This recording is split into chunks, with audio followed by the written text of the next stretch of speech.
Hey, and welcome to Insurance Town. I'm the mayor, Heath Sheeran, and the host of this podcast. I am excited because it's episode number 3, and I'm excited because I do love this industry. I say it every week, and I will continue to say it. I love the insurance industry, and I love the people that I've gotten to meet and become friends with along the way that have taught me so much. I've collaborated with them, I've hung out with them, and I can't wait to introduce them to you. Each and every week, we're going to do that. Each and every week, I'm going to sit down, introduce you to one of my friends in this business, and we hope to put out content that will make you a better insurance professional. Now, this week, I am super pumped to bring to you a close personal friend of mine. She is a close personal friend of my wife. She is a proud mother of 2 beautiful children, Garrett Henderson and Piper Henderson. She's married to the wonderful Heath Henderson. Great name, right? And she is the reigning 2019 National CSR of the Year. She is also the Arkansas PIA Young Insurance Professional of the Year for 2019. She is super talented, incredibly funny, incredibly humble. I think you're going to learn a lot from her. I think you're going to enjoy our conversation. Without further ado, my friend, Miss Mary Katherine Henderson.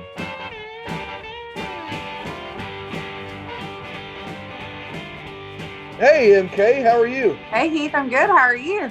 I am good. How's life treating you these days? Quarantine life. It's a little, the days are really long, but we're making it.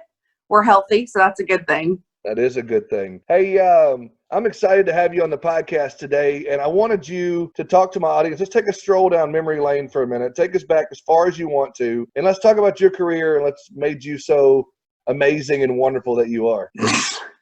So insurance is my life. It's always been my life.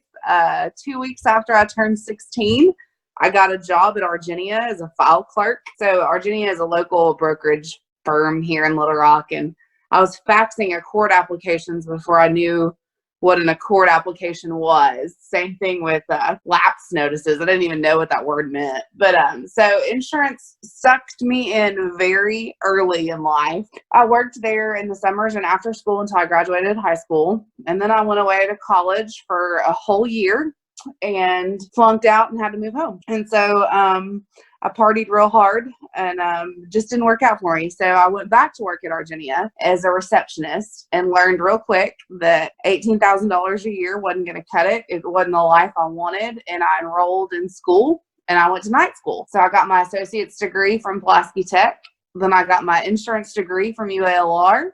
Then I got my MBA from UALR, all at night, all while working full time. And so during that time, I actually changed jobs. I went to the agency side. I've been on the agency side ever since. And I started as a receptionist at Metters, Adams & Lee. And I worked as a receptionist, and then I worked in personal lines. Then I worked in commercial lines, and then I moved to Insurance Center, which is where I currently am. And I'm an account manager at Insurance Center now, and have been for 6.5 years. So I feel like I've done every job there is to do on the agency side of insurance, but I love it. It loved me before I loved it, and it's made a good life for me. So I'm happy to be where I am. So wait, let's back up a minute. You have a degree in insurance? I do. Well, so, UCA is the only acclaimed program in the state of Arkansas for offering an insurance degree. My degree is technically in finance with an emphasis in insurance and risk management. So I took 15 hours of insurance classes in college, and I actually got to do an elective, and I got to do an internship. And so my real job gave me 3 hours of college credit, which was pretty cool and probably the most beneficial if you actually want to learn insurance is to do it in real life. And so when you started off in the first job in the agency world, you were doing what? Personal lines, commercial lines, all the above? What were you doing at Metters, Adams & Lee? So my first job, I was a receptionist. So I went from a receptionist at Argenia to a receptionist at Metters, and I stayed the receptionist while I got my undergrad degree. I actually tried to quit once and go back to school full time, and they that just didn't work. I loved my job. They loved me. So I quit for a whole month and they made me come back. So it's always been a fit for me. But so, yeah, I started as a receptionist, which I think is really good because I know, not only do I know insurance, but I also know how to do the mail and how to answer the phones and how to, I kind of know a little bit about each part of an agency, which is nice. And I think it also makes me a little more humble because I started at the very bottom of the totem pole. So I know what it's like to have to work your way up. All right, there you go. So now in that, okay, so you went from receptionist to personal lines? Yes. Okay, and tell me, I mean, was that a tough transition for you? Was it an easy transition? How did that work out for you? Well, so, as the receptionist, I did a lot to help personal lines because personal lines is very automated. So I did a lot of the download stuff and things like that. So moving into personal lines wasn't that hard. Everybody says that personal lines is a great way to start in insurance because it's easier than commercial lines, but they're so different. So I think my transition from personal lines to commercial lines was probably harder than from receptionist to personal lines, just because in personal lines, everything is very black and white. If you get told no, the answer is no. There's no sweet talking. There is no changing someone's mind. A rate is a rate is a rate. It's not going to change. So when you have that mindset and that mentality, and then you move into a world that's very gray, and you can persuade someone from a no to a yes, and you can negotiate a rate, and you can have a little bit of, there's just more negotiation. It's different. You kind of have to switch your mindset. So I think that transition was actually harder for me. And a home is a home is a home. But a GL code is not a G. Like, there's just so many differences between the two worlds. And I think it's pretty cool that I know both. But Right. I think that's false when people say starting in personal lines is a great way to move to commercial lines, because I think you're setting yourself up and things aren't the same. So And that's something that when I changed from, as you know, I was commercial lines for the first 15 years of my career, and I just got into personal lines recently, and it's completely a different mindset. I remember trying to pick up the phone and call an underwriter and ask for credits, and they laughed at me because you don't get credits in personal lines. Like you said, it is what it is. It's black and white. And I remember thinking what an idiot I was, and I had so much to learn. And so I can see where you're coming from. So would that mean to say commercial lines is your first love now? I love them both. Personal lines probably will always be a love of mine because it was what I did first, and it's personal. So I own a home and I own a car. And so it's a lot easier for me to connect with those things because I have them. I do not own a business. As far as marketing goes and growing an agency, I know it's easier to grow commercial lines, or you make more money off of a commercial line sale because the premiums are larger. So I love that I have a job where I get to do both. I think I would be sad if I went to only having to do personal or only having to do commercial. I really enjoy getting the opportunity to still do both. And that's rare. You don't have that in a lot of agencies. No, you truly don't. And so, and that kind of fast forwards a little bit to what I wanted to talk to you about. And that is that obviously 2019 was a huge year for you personally. And for my audience that doesn't know, this lady won 2 awards in 2019 that were pretty prestigious awards. One, actually, I'll let you talk about it. Tell me about your awards season. Oh, geez. Oh, come on. Don't be humble now. Don't be humble now. So I was honored last year at PIA's convention to find out that I had been awarded the Young Insurance Professional Award for the year. And so I was kind of shocked because I don't really think I'm that young, and I'm certainly not that professional, but I was very honored. And that's an award that the insurance industry in Arkansas votes on. So I was very honored that people nominated me for that. And then I went on to participate in a contest that's done by the National Alliance for the Outstanding CSR of the Year. And so in order to participate in that, you had to write an essay and get some letters of recommendation and submit it all. They sent me an email and said the contest awarded a $2,000 prize. So that's why I entered. I was like, heck yeah, I want $2,000. So I did my essay and I got my rec letters and I submitted everything, and Then I got a call that I won. I was chosen for the state of Arkansas. And I was just like, well, no way. That's awesome. And so then I thought, well, maybe I was the only one that participated in the state of Arkansas. So maybe I shouldn't be that flattered. But then a few months later, I got a call, and it turns out that I won for the whole country. So I was 2019's National CSR of the Year, and I got to go to Dallas and accept my award. And they give you this pin with a diamond in it, and I jokingly considered myself Miss Insurance America. So my family bought me a crown, and I really felt like a queen, and it was wonderful. And yes, 2019 was a great year for me. I also we expanded our family. I just had a baby. So 2019 was full of surprises. We moved. We did lots of other great things too. So yeah, it was a good year. That is a huge year. And one of the things I read, part of the essay, it was posted publicly on Insurance Journal. And I read this, and part of your thing talked about communication and how you feel like that was something that you do very well, is communicating not only with your boss, but also with your clients, with your underwriters. And I feel like that is a superpower. I've known you for a long time now, and that's a superpower of yours in general. If you can't tell already, MK likes to talk. But tell me a little bit more about that. That's put in your essay for a reason. So tell me why and how you feel about that. Absolutely. So I think communication is the biggest part of our job, probably a lot of jobs, but a CSR's job for sure. Not only do I have to communicate with my boss, my producer brings in the business. We got to talk about what it is, what I got to do. Then I have to sell that piece of business to my underwriters. So not only do I have to sell it to my customer, but I got to sell it to get a quote in the first place. So communication between that field is very important. But then I also have to be in good communication with my insured. So a lot of times producers are the ones that you think of as making the sale, right? They're the ones that get out in front of an insured and close the deal. But I'm the one that talks to the insured after that. Anytime they need to make a change or have a claim, they call me. They deal with me.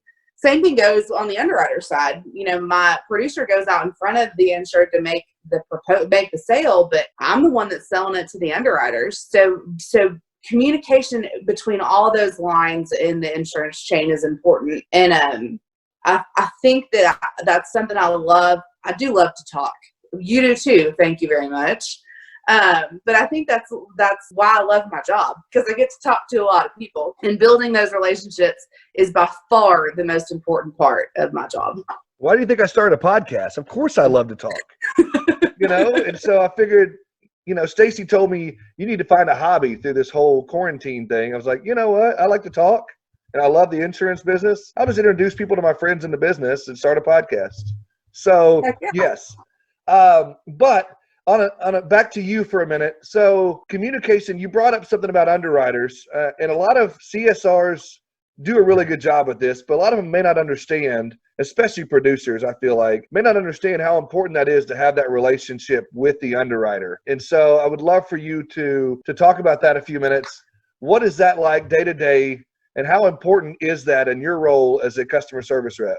By the way, stop me for a second before you get started. When I'm calling on agents and I'm visiting with agencies, that is a huge debate. CSR, account manager, there's people that get offended. Is that something that offends you, or is that something you're okay with? Obviously, you're the National CSR of the Year, but talk to me about that a second. Well, so no, that doesn't offend me. I think that I kind of use them interchangeably, CSR, account manager.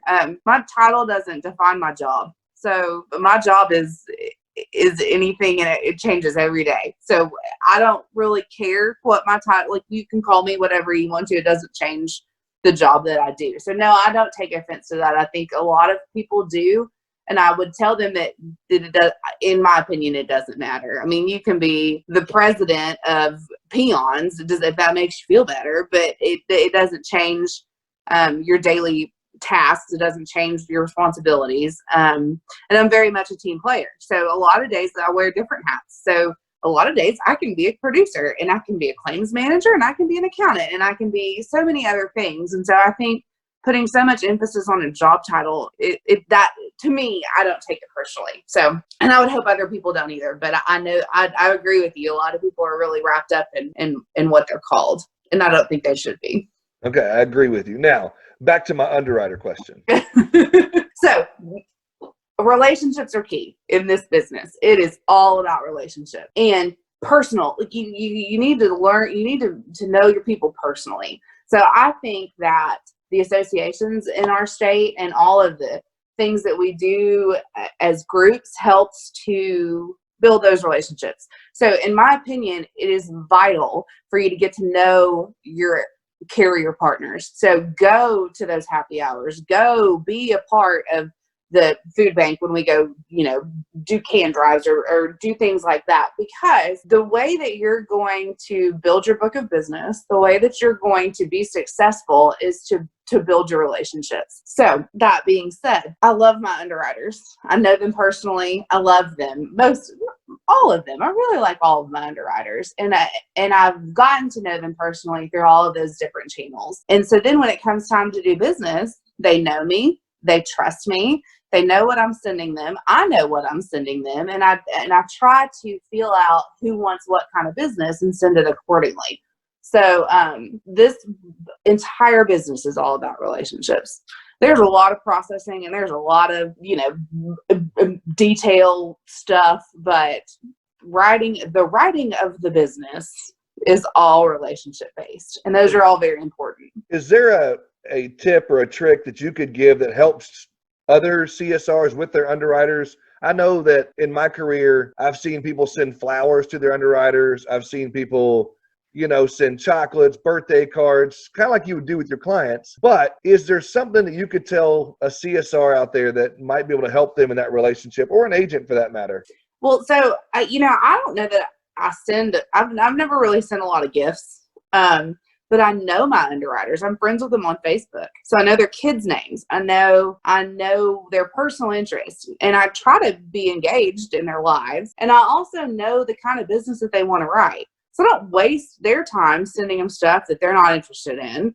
And I try to keep it pretty friendly and pretty casual in my correspondence. And I think that helps. I think becoming friends with your carriers is a good thing. So I'm sure everyone loves flowers, right? Like, yeah, send flowers, but I don't know that that's necessary. I think being mindful of their time and being personable with them. And I feel like I know how many favors I can pull out of an underwriter a year and kind of keeping a tally. So it's a timing thing. You got to figure out okay, it's your turn to do me a favor. I did you this last month. Now it's your turn. So I think kind of being mindful of all those things is absolutely important. Oh, that's awesome.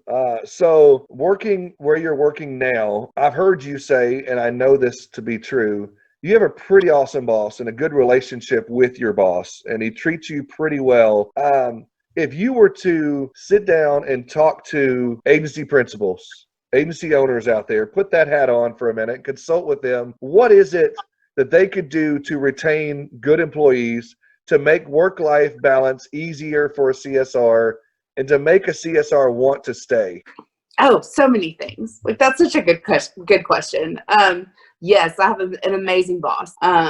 And we work very well together. He does not enjoy social events. He's very quiet and very he just doesn't enjoy being out in the limelight. Well, I do. I love that. I love socializing in any way, shape, or form. And so he allows me the opportunity to go and do those things. And I'm going to tell you that getting to go to convention is probably one of the highlights of my year. I really enjoy getting to be with all of my people for a few days and just have some fun. And I think that because he allows me to do that, I know there aren't many CSRs that get that opportunity. And it's such a great opportunity. And I think so many more CSRs would benefit from that time with carriers and that time with marketing reps, just so they can get to know each other personally. So that's one thing that I get to do. I get to go and participate in a lot of volunteer opportunities during the day. He likes me to be involved in our community. And so I get to go and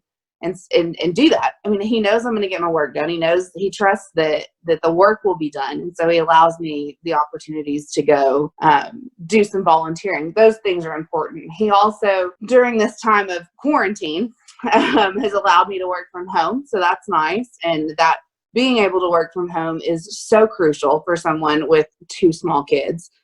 Being able to go start a load of laundry, during the day is great. Putting dinner in a crock pot, like, and being here. I mean, all of those things are just are just reasons why I love my job. Now, the compensation is wonderful, and that benefits package is amazing. But we have a very good understanding of how we work and how we work together. And because we're open about those things, I don't want to leave. I think a lot of agency principals are worried that if they let their good CSRs out of the office or off their leash, that they're going to find something better and they're going to leave. But I think what I would tell them is that if you make your agency a place that people love, they're not going to go to these events seeking other employment. They're going to go and benefit. I feel like both agencies you've worked for that I know of all had great environments to work in, and they had great culture. And not all agencies have that kind of culture. What would you say sets your 2 employers apart from most others, or what makes that culture so much different than others?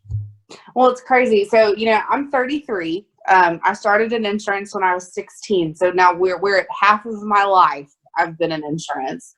I stayed at my first agency for 7 years, and I've been almost 7 years here.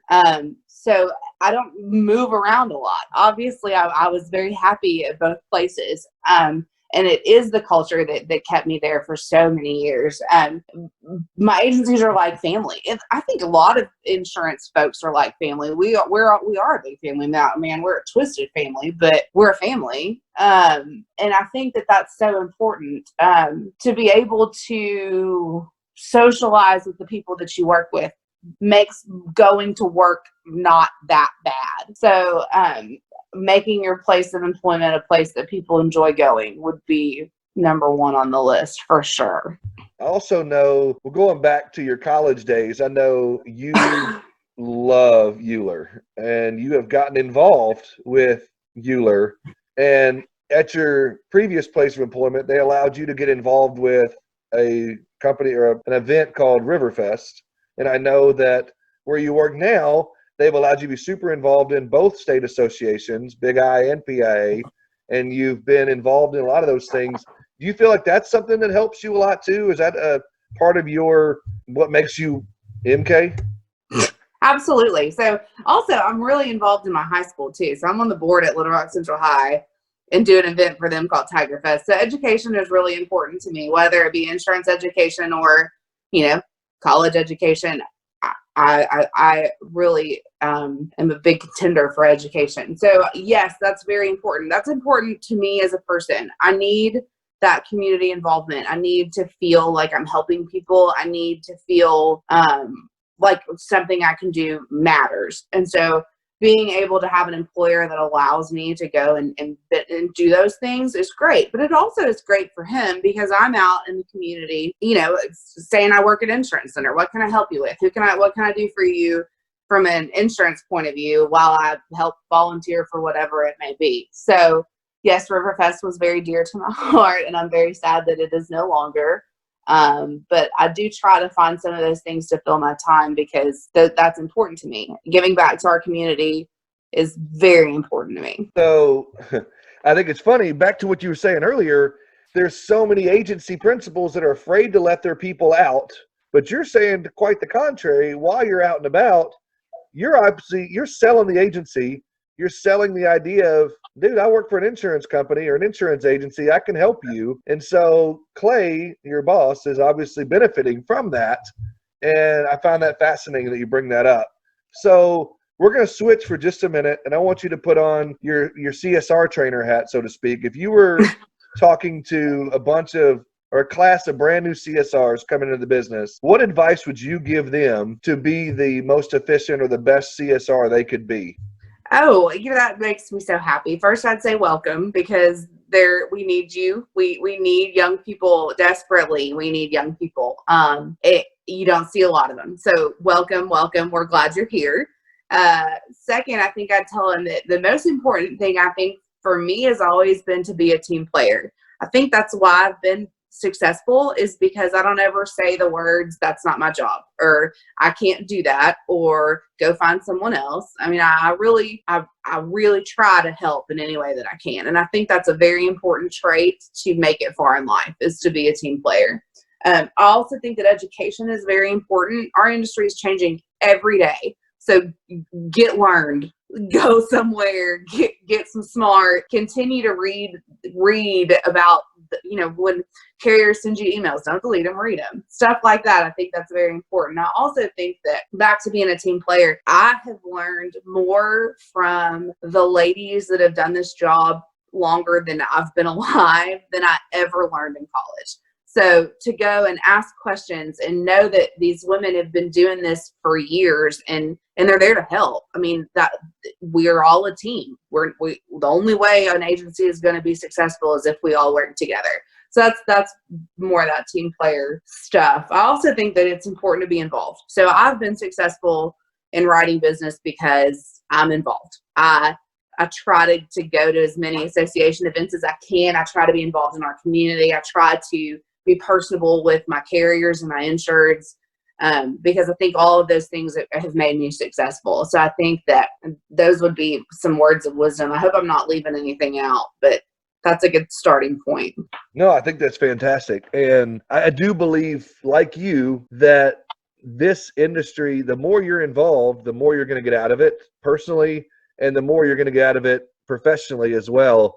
And, I feel like some of my best friends in this industry, including you, are people I've met, through events and through being out and about. And it's wild to me that we work in an industry that's like that. I truly believe that we work in the greatest industry ever. And I'm glad to know that you represent that as well. Now, we are in a place right now where I truly believe our industry is changing right before our eyes because of this pandemic. And there's so many people working from home. Now, you've got a newborn and you've got a 3-year-old and you're trying to balance out a book of business and keep renewals alive and work on new business. How in the world are you doing that right now? And do you have any advice? Do you have a routine, or do you have anything that you're doing, or are you just flying by the seat of your pants every day? Oh, a lot of wine and a lot of prayer. No, I have a really good support system, and I always have. Like, that's one reason that I think I've been successful, is because I have a family and a husband that back me up any way that they can. I do think your routine has been, it's hard. I have a 6-week-old, so routine isn't really a thing, but we try. I have a 3-year-old. We try to keep him in a routine that helps. I try to limit my time on my computer to just a few hours a day while I'm home alone with the kids, just so I can spend some time with them. I'm technically on maternity leave. I don't really need a maternity leave. I love my job. Having some success in my job every day really helps my self-esteem. So being a new mom is hard, and that's hard on me to kind of wrestle with that. So to be able to win at my job every day is beneficial to me. So I'm not working because I have to. I'm working because I want to. I love my job. But trying to limit that helps. I also think that we're in a world, we've always been an 8 to 5 kind of world. So like, our office is open 8 to 5. If you call after 5, we'll deal with you the next day. But I don't know if that's really necessary. So I can work a lot better in the evenings after my kiddos go to bed, or once my husband gets home from work. So I think kind of changing that mindset that we have to be sitting at a desk from 8 to 5. That's not really the case, nor can I do that right now.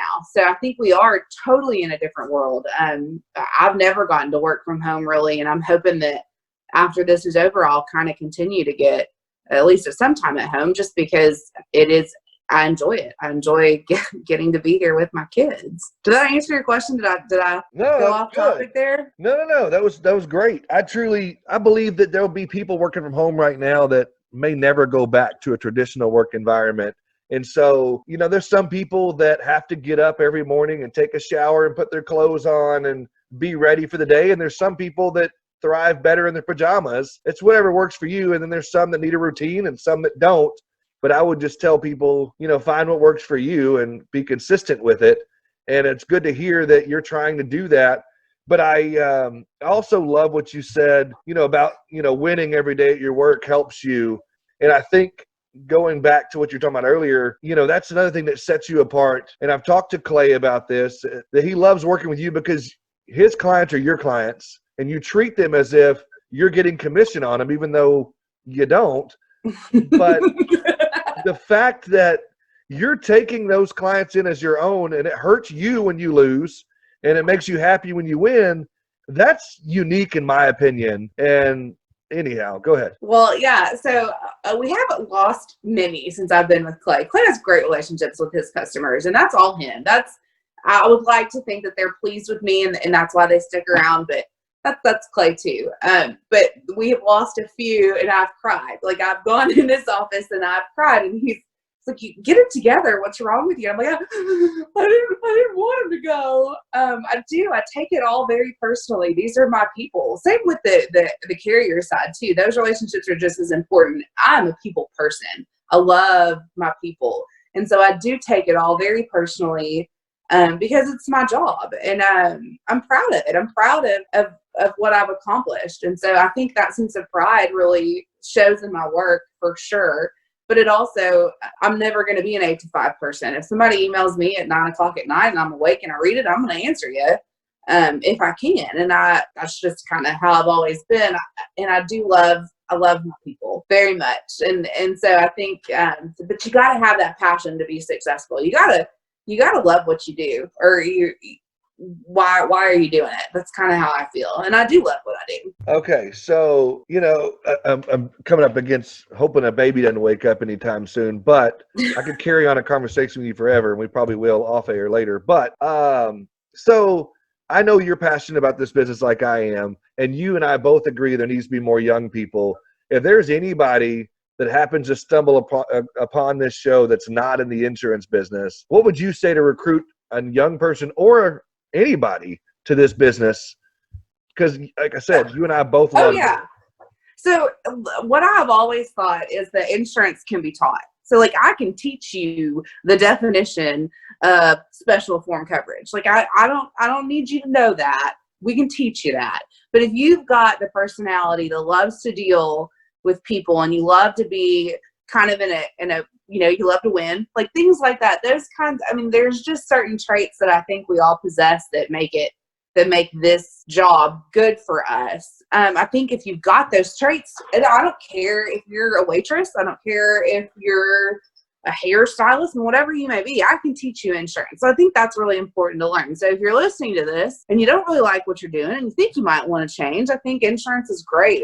We're always going to have it. Like, if you look at this certain time, like the time that we're in right now, even with all of these jobs closing or people losing their jobs, I still have one. Insurance is going to be around. We're always going to need it. Always, always. So that's something to consider, no matter where you go, no matter if you move, wherever you are, insurance will provide you a career. And there's so many different types of careers in our industry. So I think young people, nobody, like when they're a kid, says, I want to be an insurance agent. I mean, like, that doesn't happen. And that's not what I dreamed I would do, but it's been a wonderful choice for me, and it has awarded me so many opportunities. So I'm really proud of the career that I picked. It may have picked me, but I'll say I picked it. Right. And that's one of the things that, I'm a second generation insurance agent, and my wife is a second generation insurance person. And we still tried not to get into it, but since we've fallen into it, both of us love it so much, as you know. And I would just hope that if anybody does hear this and hears that from Mary Katherine, that you would be interested in being involved as well. Now, with that being said, I do have to close this down because I know a baby's going to wake up any minute now. Yeah. But, and I get that. I've got 3 of them at home myself. So National CSR of the Year, Young Insurance Professional of the Year, I appreciate you giving me a little bit of time and hanging out. You are one of my favorite people in the world. And I look forward to more and more conversations as this podcast goes on. And I'll probably see you later on tonight. Absolutely. Have a good one. Bye. Oh, I'm out. Hey guys, thank you so much for hanging out with me and Mary Katherine today in Insurance Town. I truly hope that our conversation added value to your day today. And I want to continue to add value with each and every one of these podcasts.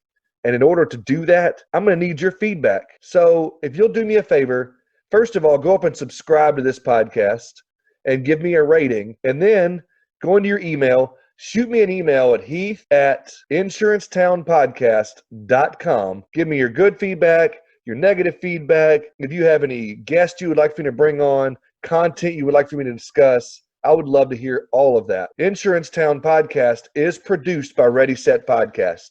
They make podcasting so easy for me. They take care of my recording, my editing, my publishing. They can record on location or remotely over the internet. If you've got a great idea for a podcast, please don't hesitate. Look them up, readysetpodcast.xyz, or you can find them on Facebook or Instagram. Ready Set Podcast, turning your brilliant idea into a reality. Again, as your mayor of Insurance Town, I want to say thank you for visiting. Hope to see you again next time.